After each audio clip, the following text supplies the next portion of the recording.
រឿងពិតនៃទាហានថៃឈ្លានពានកម្ពុជាដូចគ្នាតែខ្មោចទាហានវាំងថៃមានវាសនាខ្ពស់ជាងខ្មោចទាហានតាមខេត្តជាប់ដីខ្មែរថ្ងៃនេះគេឃើញមានរដ្ឋមន្ត្រីក្រសួងការពារជាតិមេបញ្ជាការកងទ័ពជើងគោកជើងទឹកនិងជើងអាកាសថៃព្រមទាំងអ្នកមុខអ្នកងារជាច្រើនទៀតបានចូលរួមបុណ្យខ្មោចទាហានថៃម្នាក់ដែលបានស្លាប់ដោយសារតែចូលមកឈ្លានពានទឹកដីកម្ពុជានេះជាលើកទី1ហើយដែលគេឃើញមានថ្នាក់ដឹកនាំជាន់ខ្ពស់នៃយោធាថៃមកចូលរួមពិធីបុណ្យខ្មោចទាហានម្នាក់នេះយ៉ាងអធិកអធមបែបនេះ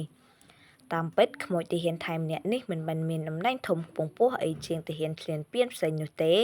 តែរូបគេជាកងសេនាប្រចាំវាំងថៃដែលស្ដេចថៃបានបញ្ជាឲ្យមកចូលរួមប្រយុទ្ធឈ្លានពានកម្ពុជាតាមដំណឹងមកពីថៃគេប្រឹងលាក់កំបាំងអត្តសញ្ញាណទាហានរូបនេះណាស់ព្រោះខ្មាស់ខ្មាយហើយតាមមេដឹកនាំទៀតគឺថាខ្មោចទាហានថៃម្នាក់នេះស្ថិតនៅក្នុងព្រៃដែនដីខ្មែរដែលពួកគេចូលមកឈ្លានពាននៅឡើយ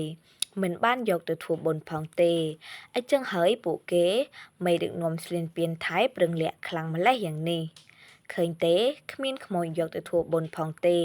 តែគេធ្វើពិធីនេះយ៉ាងអធិកអធមណាស់រីឯទាហានតាមខេត្តជាប់ព្រំដែនខ្មែរវិញ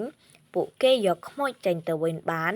គឺខ្ចប់យកទៅកប់ចោលដោយសត្វធាតុបើយកខ្មោចមិនបានវិញគេបោះចោលអន់ជាងសត្វធាតុទៅទៀតមិនតែប៉ុណ្ណោះទេ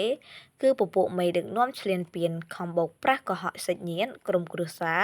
សាច់ញាតិរបស់ពួកគេដែលជាទាហានកំពុងប្រយុទ្ធលើសមរភូមិនៅឡើយទៀងការពិតបានបាត់បង់ពីលើផែនដីនេះទៅហើយនេះជារឿងពិតដ៏សង្វេគនៃពួកទាហានឈ្លានពានខ្មែរឈ្លានពានដោយតែគ្នាទេតែវាសនាខុសគ្នាស្រឡះថាពេលនៅរស់ទៅចោះក្រែងលោវាសនាខុសគ្នាតែស្លាប់ទៅជាខ្មោចទៅហើយនឹងក៏នៅតែមានវាសនាខុសគ្នាដែរ